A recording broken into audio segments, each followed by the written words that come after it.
Arizona just quietly became one of the most misunderstood retirement states in America. And no, it's not because of Scottsdale. Property taxes are low, Social Security isn't taxed, but then insurance spikes, water headlines, and migration surges change the math.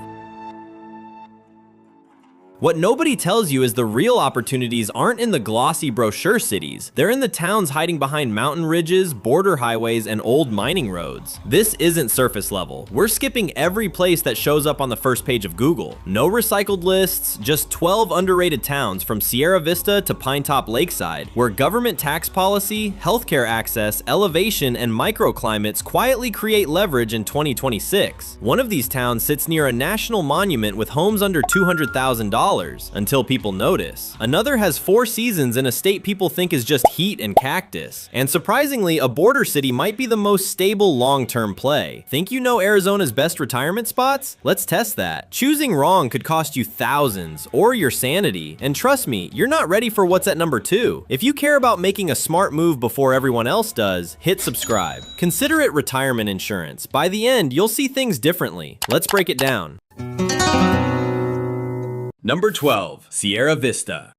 If Arizona had a plot twist setting, this would be it. You picture saguaros and 115-degree regret. But then you drive 75 miles southeast of Tucson, climb to 4,600 feet, and suddenly you're in a high desert city where summer evenings actually cool off. Sierra Vista isn't on glossy retirement lists. It's not trying to be, and that's exactly the point. The numbers nobody talks about. Median home price, approximately $290,000, well below Arizona's statewide median, hovering north of $430,000. Median rent, around $1,200 to $1,400 depending on size. Stable, not spiking like Phoenix. Cost of living, roughly 6 to 8% below national average. Violent crime, lower than many similarly sized Arizona cities. Economic anchor, Fort Huachuca, a U.S. Army intelligence hub that quietly stabilizes jobs, infrastructure, and healthcare access. What nobody tells you is this: military-backed towns don't boom and bust like speculative retirement hotspots. They hum. Healthcare? Solid regional access. Climate? Cooler than Phoenix by 10 to 15 degrees most of the year. And surprisingly, the Huachuca Mountains give you actual scenery, not just desert beige. A Reddit local once said, "It's boring," until you realize boring is peaceful. That's not an insult, that's retirement gold. But here's the emotional math. It's not trendy. There's no artisan oat milk district. Nightlife is basically early bird special. And yes, you will drive to Tucson for certain specialists. Let me rant for 30 seconds. The wind. It does not knock. It arrives like it pays taxes here. Patio furniture? Gone. That Amazon box? Halfway to New Mexico. You will eventually own a rock collection. Not because you're spiritual, because you need paperweights. And yet, imagine waking up to crisp mountain air, sipping coffee while the sun hits brown peaks that turn copper at dusk. No traffic screaming outside. No HOA sending warnings about your mailbox shade. Sierra Vista is for retirees who want stability over status. People who care more about long-term affordability than cocktail hour optics. But then again, if you think this is strategic, wait until you see what's hiding just across the river in the next spot. Number 11, Bullhead City. If I told you one of the most strategic retirement plays in Arizona sits directly across a river from slot machines and neon lights, you'd assume I was kidding. I'm not. Stand on the Arizona side of the Colorado River. Look west at Laughlin. Flashy, loud, tax-free income. Now turn around. Bullhead City is quieter, cheaper, and strangely more stable. And that's where the math gets interesting. The government and financial reality population, about 41,000. Big enough for infrastructure. Small enough to avoid metro chaos. Median home price? Roughly $260,000 to $290,000. That's far below Arizona's statewide median north of $430,000. Median rent? $1,200 to $1,500 depending on size and proximity to the river. Property tax rate? Arizona averages around 0.5 to 0.6% effective rate, among the lowest in the US. State income tax? Arizona's flat 2.5% rate post 2020 2023 reform. Predictable, no brackets creeping up on you. Social Security income, not taxed by Arizona. That's not brochure talk, that's government structure. What nobody tells you is retirees don't just move for weather, they move for tax predictability. Bullhead quietly benefits from Arizona's simplified tax system while sitting minutes from Nevada, a no-state income tax state. Some retirees strategically structure income streams around that border dynamic. Now let's talk cost pressure. Utilities can spike in summer. A C isn't optional, it's survival. But annual property tax bills? Often under $2,000 for homes in that price range. Compare that to parts of Illinois or New Jersey and you'll understand why snowbirds keep showing up. Crime? Slightly above national average in property categories. Violent crime is moderate for a city its size. It's not Mayberry, it's not chaos either. Healthcare access is improving, but specialized care may require travel to Las Vegas or larger regional centers. That's the trade-off. Water security? This matters. The city pulls from the Colorado River system, governed by interstate compacts and federal oversight. With ongoing drought negotiations between Arizona, Nevada, and California, long-term water allocation is a real policy issue. Bullhead benefits from river proximity, but it's still part of a larger federal water chess game. You don't ignore that, you price it in. Now let's address the elephant in the room. Summer. This is not, it's a dry heat. This is your sunglasses melt into your personality heat. July averages well above 100 degrees. Pavement radiates like it's holding a grudge. Quick rant. The steering wheel becomes a weapon. Mailboxes feel hostile. Your electric bill shows up like it's asking for child support. And if someone says, at least it's not humid, just smile and drink water. But then, winter rolls in. 70 degrees, clear skies. The river moves slow and reflective. Boats idle. Casinos flicker across the water. And suddenly you understand why seasonal retirees quietly own property here. Imagine this. Early morning light hitting the Colorado River, coffee in hand. No traffic jam, no urban noise, just desert cliffs and water. You're not chasing prestige. You're managing your money and your peace. Bullhead City is for retirees who think strategically, who care about tax structure, property affordability, and winter quality of life more than summer aesthetics. It's not glamorous, it's efficient. And here's the poll. Be honest. Would you tolerate 3 brutal summer months for 9 months of calm river living and low property taxes? Yes or no?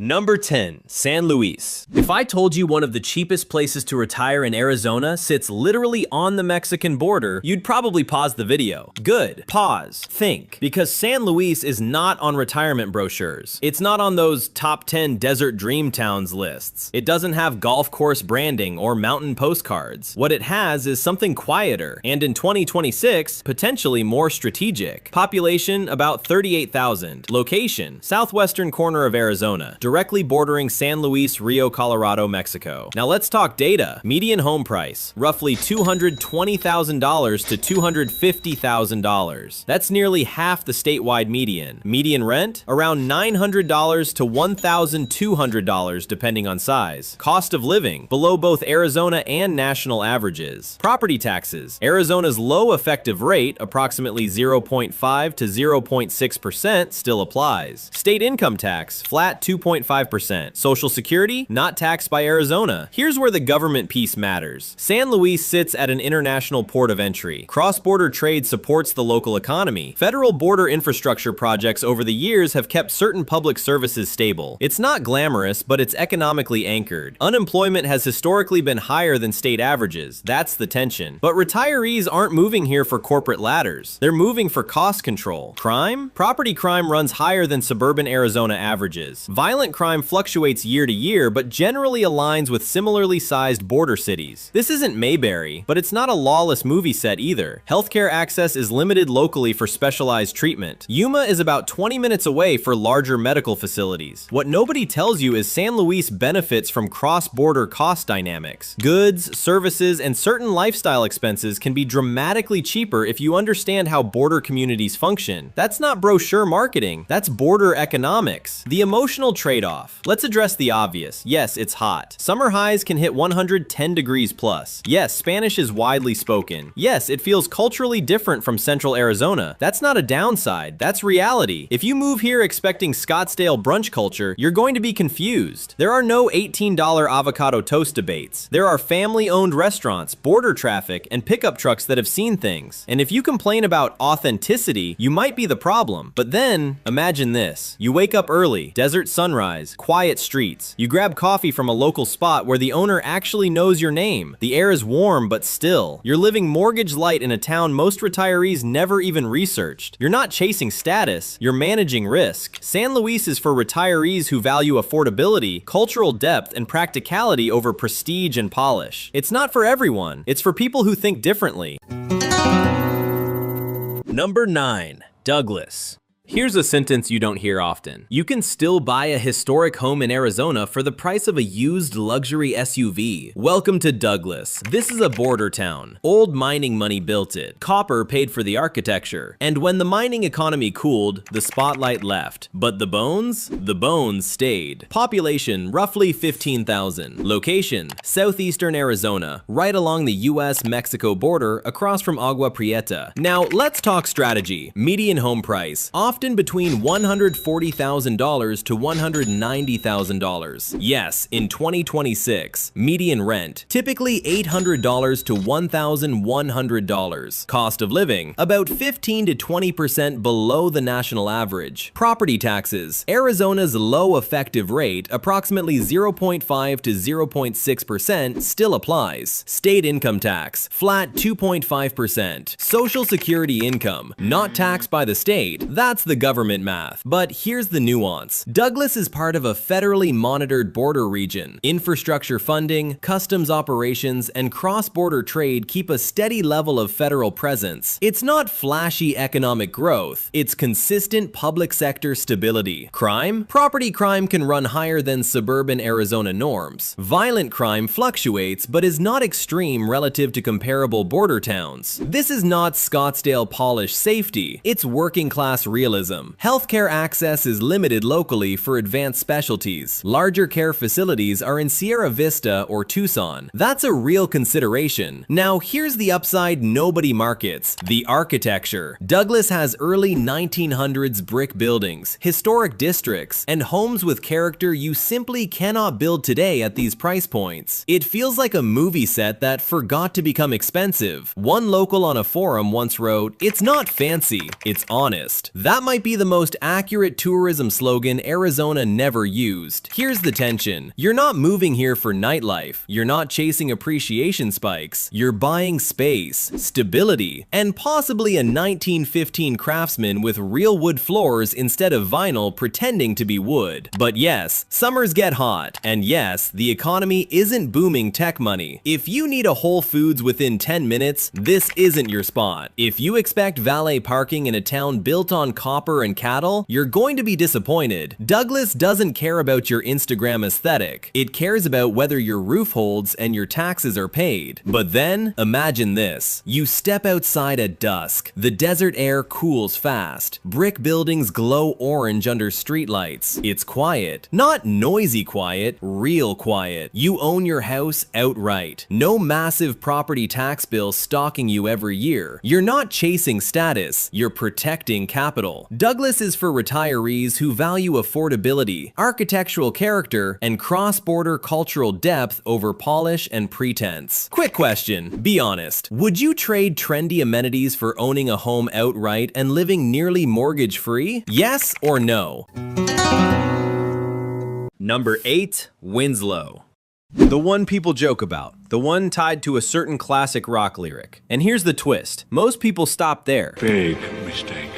The reputation versus the reality. Winslow sits in northern Arizona along historic Route 66, about an hour east of Flagstaff. Population, roughly 9,000. On paper, it looks like a dusty roadside nostalgia stop, but then you look closer. Median home price, around $190,000 to $220,000. That's nearly half of what you'd pay in Flagstaff. Median rent, typically $900 to $1,200. Cost of living, below the Arizona average. Elevation, about 4,850 feet, meaning cooler summers than Phoenix. Property tax, Arizona's effective rate stays low, approximately 0.5 to 0.6%. State income tax, flat 2.5%. Social Security income, not taxed by the state. That government structure matters. Retirement isn't just scenery, it's tax efficiency plus sustainability. Winslow also benefits from its proximity to major federal land and tourism anchors like Meteor Crater and Petrified Forest National national park. Federal tourism dollars quietly stabilize small-town economies more than people realize. Crime? Slightly above national average in property categories. Violent crime is moderate, but not extreme for a town this size. It's not a retirement postcard town. It's a working-class, historically railroad-driven community still finding its modern footing. What nobody tells you is Winslow has cooler microclimates than central Arizona. Nights drop fast. Summers don't suffocate the way the lower desert does. And here's the irony. Retirees often overlook it because it's too small, while simultaneously saying they want peace and affordability. You can't want quiet and complain about quiet. Here's the real decision. Winslow won't overwhelm you with amenities. Healthcare access for advanced care may require travel to Flagstaff. Job growth isn't booming tech money, but retirees aren't chasing careers. They're protecting savings. If you need 5 organic smoothie bars within a 10-minute radius, this is not your ecosystem. There are no influencer brunch districts here. It's Route 66 diners, historic storefronts, and wind that occasionally reminds you it's northern Arizona, not coastal pretending to be one. And if you pick the right pocket, you win. So yeah, you could retire where everyone else goes, or you could stand in the pines, look south at the desert heat wave, and just nod. Because sometimes the smartest move is the one nobody brags about.